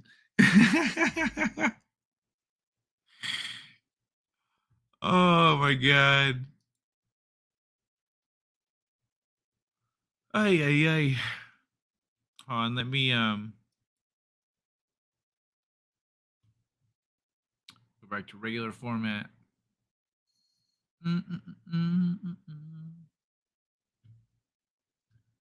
Oh my god, dude. Fucking people are ridiculous. Oh, this is like a bunch. No, I'm not doing that right now. I guess I could watch some stuff. Okay, hold on. Look at this shit. Newest TikTok challenge asks people to jerk off inside a movie theater in honor of late Pee Wee Herman actor Paul Rubens. What? First of all, that was the kind of theater where you were allowed to do that. Oh my god. What the fuck?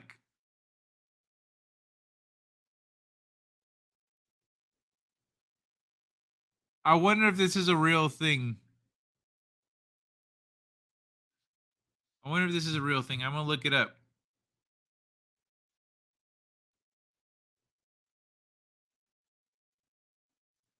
Please let the be the end of TikTok challenges. Why not ask him to be a coke dealer? He was also a coke dealer in Blow. Why not ask who to be a coke dealer? What are you talking about, Willis? What do these guys do?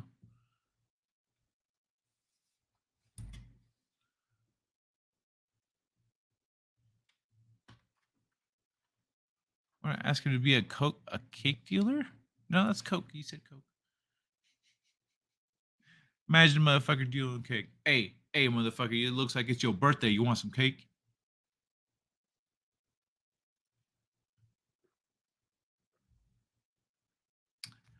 Oh my god, I look like a Leo to you? Bitch, I don't give a fuck. I'm trying to sell some motherfucking cake. THR challenge. Okay, so let me see.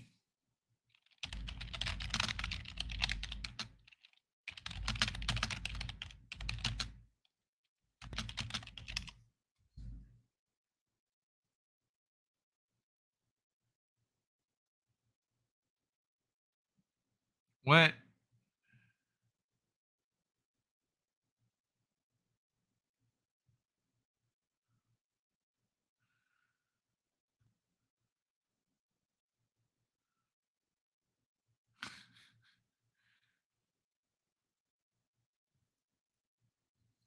Let me see.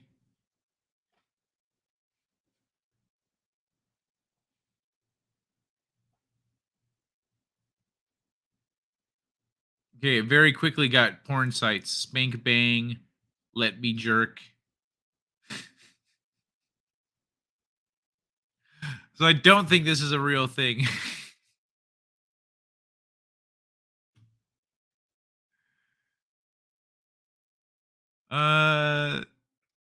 Yeah, this is a joke. But it's funny as fuck.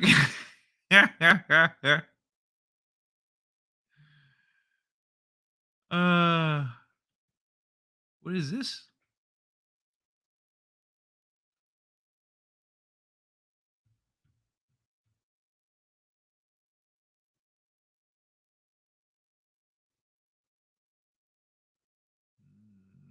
Okay.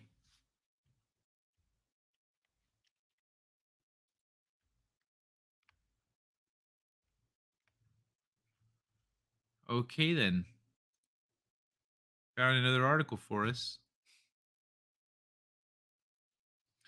Mormon teens on TikTok are filming themselves jump humping, a tactic used to avoid thrusting during penetrative sex.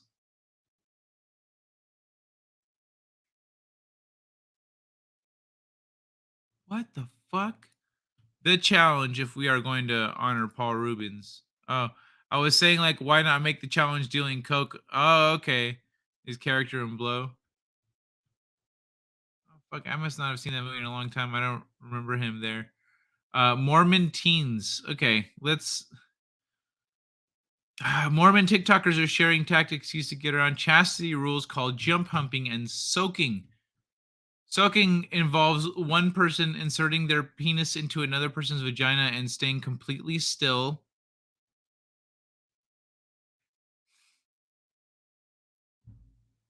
What? Bro. Stoking? So hold on. There are rules to what sex is. So they're like chastity rules. Soaking, so insert into the vagina, staying completely still. Then a third person jumps on the bed to create motion that simulates a thrusting effect. Like on a trampoline, like playing on a trampoline. Videos explaining Mormons' specific sex acts like jump humping and soaking are trending on TikTok, revealing the loopholes young members of the religion use to get around their church's teachings. Right? Right? What the fuck? What's those French words for three people sex? Ménage à trois? What the fuck? That is not a loophole. That is, yeah, I agree. That is not a loophole.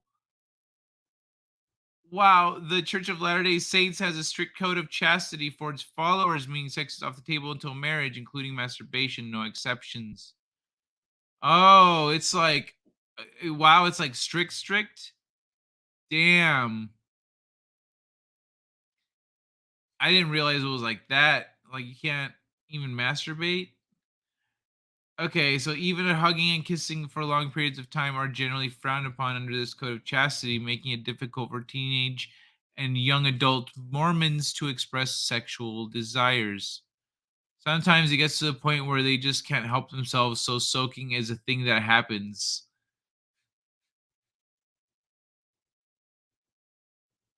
What? But you're still doing the sex? Fuck. Soaking is a sex act that involves a person putting their penis in another person's vagina and staying completely still. User X Molex said the logic is that because there is no thrusting, it doesn't count as sex. In a similar vein, jump humping is another tactic some young Mormons use to evade the chastity code. Jump humping is when a third person jumps on the bed while two other people soak to create motion, without the two having intercourse that involves thrusting. So it's like you gotta be soaking and then someone's jumping on the bed. You gotta be like, stop it. Seriously, stop. We're just trying to soak. Stop. Really? No, wait. No, seriously, stop. Whoa.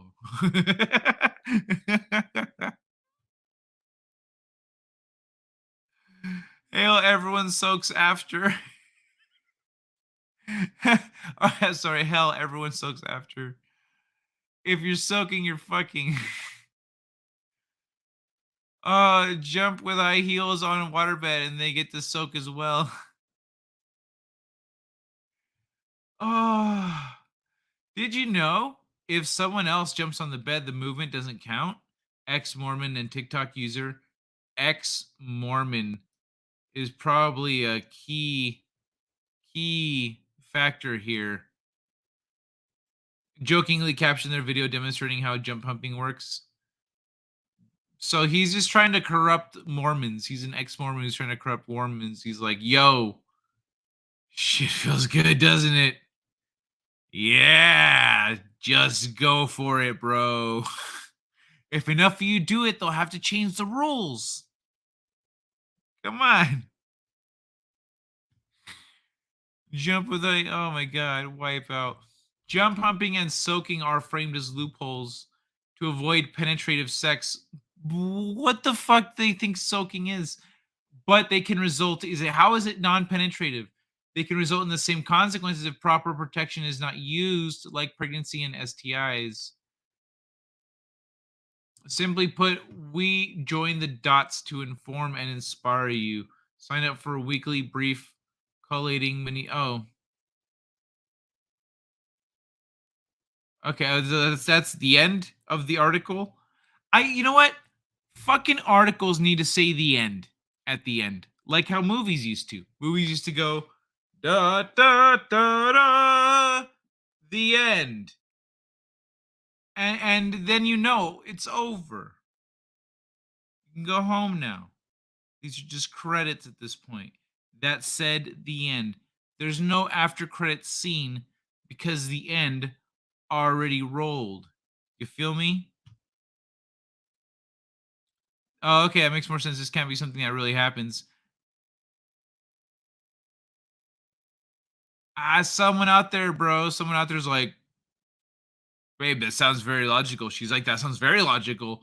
Do you think your cousin might be up for jumping on the bed? Let's find out.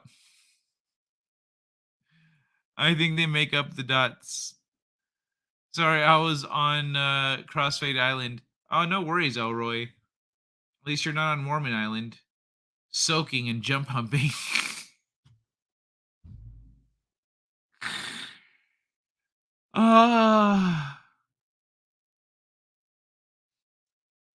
Wow, come on, Mormons. What are you doing, man? You're hot. Now you notice. I've got to get you to a doctor.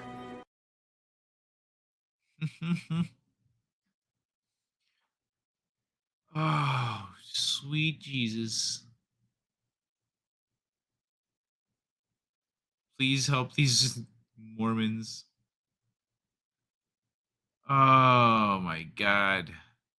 You know, when everything falls apart in their lives. Emotional damage! Where's the therapy button? So is this informing or inspiring or something else? This is something else entirely. I don't find this informative or inspiring. What? What? What are you talking about? They make up the dots. What are you talking about? Informative or inspiring? This is just strange. This is what this one's about. The fuck? That's what this right here, this comment embodies the whole purpose of me reading this article. What if the guy jumping, what's his chance to soak too? This sounds like an orgy waiting to happen.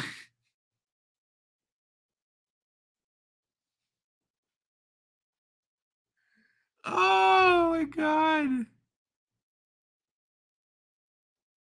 Yeah, right. Was this just like, hey, so like, can I get next or something? Like, how does this work? Do they pull out? Do they stop jumping? Do they like, who comes? If at all. Clickbait Business Insider. What is a special? It is Business Insider. Oh, what's a special blessed Mormon sheets? What a special blessed Mormon sheets. I know. What? Dude, Mormons have got some stuff going on, man. It's no wonder they're so awkward. Like, they're always awkward. Until they get older. They realize they're awkward and they fix it. Business Insider India? Oh, it is India. You're right. What is a special blessed Mormon sheets? Oh, I already read that. Oh my God. Okay, so the worst part is that this article didn't even end with like a nice end or anything. Look, it's just like, did you know a thing? And then there's some ads for you to click on. Hashtags. A song for some reason. Like, do you want a soundtrack to listen to this article while you read this article? Let's put it at the end of the article. And then jump humping and soaking are framed as loopholes. Simply put, where we join the dots to inform and inspire you. So there's a newsletter. So this is the end of the thing. It's just a tiny little paragraph. It's one sentence. It's one long sentence. It's not that long. It's a long sentence. And then the end. There's no the end. There's no the end. It's very confusing. It's very confusing. So I'm going to show Business Insider how it's fucking done. Canelo Lopez. I know, right? Writing for Business Insider India. Fuck that shit. All right? You know what? Let me show them how it's done. This is how you end something. With a little the end thing at the end. All right? Good night, everybody. Much love. Have a kick-ass weekend. I'll see you Monday. See you Monday next week. Mwah. Look, watch this. Watch. The end.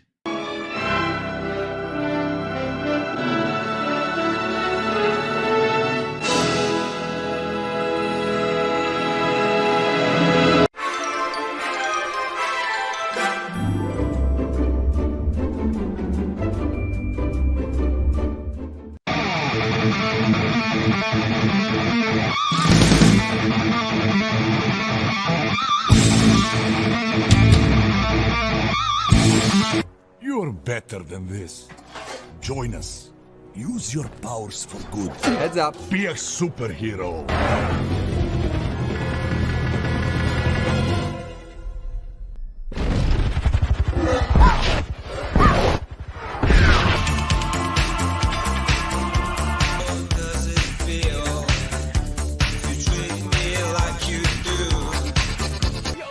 I'm gonna be the king